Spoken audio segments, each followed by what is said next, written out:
Recipe എന്ന് പറയുന്നത് വളരെ സിമ്പിളായിട്ടും ടേസ്റ്റി ആയിട്ട് ഉണ്ടാക്കിയെടുക്കാൻ പറ്റുന്ന ഒരു തനി നാടൻ രീതിയിലുള്ള ഇടിച്ചക്ക ഉരുളക്കിഴങ്ങ് മസാലയാണ്. അപ്പം നമുക്ക് ഇത് എങ്ങനെ ഉണ്ടാക്കുന്നതെന്ന് ഒന്ന് കണ്ടു നോക്കാം. അപ്പോൾ ഈ ഒരു ഇടിച്ചക്ക മസാലക്കറിക്ക് വേണ്ടിയിട്ട് ഞാൻ ഇടിച്ചക്ക നന്നായിട്ട് ക്ലീൻ ചെയ്ത് കഴുകി എടുത്തു വെച്ചിട്ടുണ്ട്. പിന്നെ നമ്മൾ ഇതിൻ്റെ കൂടെ ചേർത്ത് കൊടുക്കുന്നത് ഉരുളക്കിഴങ്ങാണ്. ഒരു 2 ചെറിയ സൈസ് ഉരുളക്കിഴങ്ങ് മുറിച്ചെടുത്തതാണിത്. ഇപ്പോൾ ഒരു അത്യാവശ്യം ഈ ഒരു വലുപ്പത്തിൽ മുറിച്ചെടുത്താൽ മതി.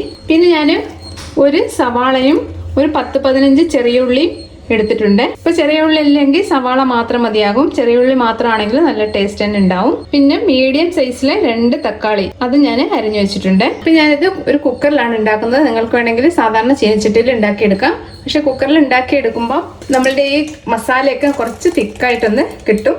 ഇതിലേക്ക് നമുക്ക് എണ്ണ ഒഴിച്ചു കൊടുക്കാം. ഇപ്പൊ എണ്ണ വെളിച്ചെണ്ണ ഏതായാലും മതിയാകും. ഒരു 2 ടേബിൾ സ്പൂൺ എണ്ണ ഞാൻ ഇതിലേക്ക് ഒഴിച്ചു കൊടുത്തിട്ടുണ്ട്. ഇതിലേക്ക് നമുക്കൊരു 1/2 ടീസ്പൂൺ കടുക് ഇട്ട് കൊടുക്കാം. അപ്പം കടുക് ഒന്ന് പൊട്ടിയത് നമുക്ക് 2-3 വറ്റൽമുളക് ഒന്ന് ഇട്ട് കൊടുക്കാം. ഇതിൻ്റെ കൂടെ തന്നെ നമുക്ക് അരിഞ്ഞു വെച്ചിരിക്കുന്ന സവാളയും ചുവന്നുള്ളിയും ചേർത്ത് കൊടുക്കാം. അപ്പം ചെറിയ ഉള്ളി ഞാൻ മുറിച്ചിട്ടിട്ടൊന്നുമില്ല, അങ്ങനെ തന്നെ ഇട്ട് കൊടുത്തിരിക്കുകയാണ്. അപ്പോൾ കുക്കറിലായതുകൊണ്ട് നമുക്കിത് പെട്ടെന്ന് തന്നെ വെന്ത് കിട്ടും. ഇതിൻ്റെ കൂടെ തന്നെ നമുക്ക് ഉരുളക്കിഴങ്ങും ചേർത്ത് കൊടുക്കാം. അരിഞ്ഞു വെച്ചിരിക്കുന്ന ഇടിച്ചക്കയും ഇട്ട് കൊടുക്കാം. ഇതിലേക്ക് നമുക്ക് കുറച്ച് ഉപ്പൊന്ന് ഇട്ട് കൊടുക്കാം. ഇനി ഇത് നന്നായിട്ടൊന്ന് വഴണ്ട് വരട്ടെ. ഇപ്പോൾ ഈ ഉള്ളിയും ഇടിച്ചക്കെല്ലാം ഒന്ന് വഴണ്ട് വന്നിട്ടുണ്ട്. ഇതിലേക്ക് നമുക്ക് ഇഞ്ചി വെളുത്തുള്ളി പേസ്റ്റ് ചേർത്ത് കൊടുക്കാം. ഞാനൊരു 1.5 ടീസ്പൂൺ ഇഞ്ചി വെളുത്തുള്ളി പേസ്റ്റ് ഇട്ട് കൊടുക്കുകയാണ്. ഇതൊന്ന് മിക്സ് ചെയ്ത് കൊടുക്കാം. അപ്പോൾ ഇതിൻ്റെ പച്ചമണം പോകുന്ന വരെ ഒന്ന് വഴറ്റിയെടുക്കുക.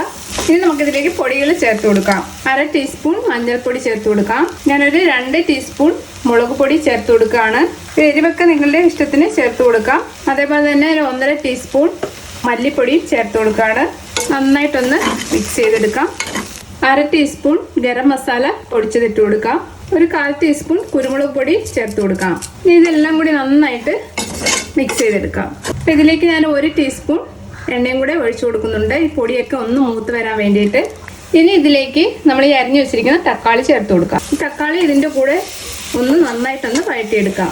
അപ്പം തക്കാളി എല്ലാം ഒന്ന് വാടി വന്നിട്ടുണ്ട്. ഇനി നമുക്കിതിലേക്ക് വേഗം ആവശ്യത്തിനുള്ള വെള്ളം ഒഴിച്ചു കൊടുക്കാം. കുറച്ച് കറിവേപ്പില ഞാൻ ഇട്ട് കൊടുക്കുകയാണ്. അപ്പോൾ ഒരുപാട് ഗ്രേവി ഉള്ള ഒരു കറിയല്ല, ഒന്ന് കുഴഞ്ഞിരിക്കുന്ന ഒരു പരുവത്തിലാണ്. അപ്പോൾ അതിനനുസരിച്ചുള്ള വെള്ളം ഒഴിച്ചു കൊടുത്താൽ മതി. ഇതിലേക്ക് നമുക്ക് കുറച്ചുകൂടി ഉപ്പ് ചേർത്ത് കൊടുക്കാം. ഞാൻ ഇതിലേക്ക് ഒരു 1 കപ്പ് വെള്ളം ഒഴിച്ചു കൊടുത്തിട്ടുണ്ട്. ഇനി നമുക്കിത് ഒരു 3 വിസിൽ വരുന്ന വരേക്കും ഒന്ന് വേവിച്ചെടുക്കാം. അപ്പം ഹൈ ഫ്ലെയിമിൽ വെക്കരുത്, ഒരു മീഡിയം ടു ലോ ഫ്ലെയിമിൽ വെച്ചാൽ മതി. ഇപ്പം ഞാൻ ഇടിച്ചക്ക ഒരു 2 വിസിൽ വെച്ചിട്ടാണ് എടുത്തിരിക്കുന്നത് കേട്ടോ. അപ്പം ആ 2 വിസിലിൽ നന്നായിട്ട് ഇത് വെന്തിട്ടുണ്ടാവും. നമുക്കിതൊന്ന് തുറന്ന് നോക്കാം. അപ്പം ഇതെല്ലാം നന്നായിട്ട് വെന്ത് നല്ലൊരു ഗ്രേവി ആയിട്ട് വന്നിട്ടുണ്ട്. ഉരുളക്കിഴങ്ങ് ചക്കയെല്ലാം നന്നായിട്ട് വെന്തിട്ടുണ്ട്. അപ്പം ഈ ഒരു പാകം മതി. ഇപ്പം ഗരം മസാലയൊക്കെ വേണമെങ്കിൽ നമുക്കൊന്ന് കുറച്ചുകൂടെ ഒന്ന് ചേർത്ത് കൊടുക്കാം. ഇതിലേക്ക് ഒരു 1/4 ടീസ്പൂൺ ഗരം മസാലയും കൂടി ചേർത്ത് കൊടുക്കുകയാണ്. അതേപോലെ തന്നെ മല്ലിയിലയും ചേർത്ത് കൊടുക്കാം. മല്ലിയില ഇഷ്ടമുണ്ടെങ്കിൽ മാത്രം ചേർത്ത് കൊടുക്കുക. നന്നായിട്ടൊന്ന് മിക്സ് ചെയ്യാം. അപ്പം നമ്മളുടെ ഇടിച്ചക്ക ഉരുളക്കിഴങ്ങ് മസാല റെഡി ആയിട്ടുണ്ട്. അപ്പം ഇടിച്ചക്കയൊക്കെ കിട്ടുമ്പോൾ നിങ്ങൾ ഇതേപോലെ ഒന്ന് ട്രൈ ചെയ്യുക. നല്ല ടേസ്റ്റി ആയിട്ടുള്ള ഒരു കറിയാണ്. ചോറിൻ്റെ കൂടെയും ചപ്പാത്തിയുടെ കൂടെ ഒക്കെ കഴിക്കാൻ പറ്റിയ ഒരു കറിയാണിത്. അപ്പോൾ ഈ വീഡിയോ ഇഷ്ടമായിട്ടുണ്ടെങ്കിൽ ഒന്ന് ലൈക്ക് ചെയ്യാനും സബ്സ്ക്രൈബ് ചെയ്യാനും ഷെയർ ചെയ്യാനും മറക്കല്ലേ. താങ്ക്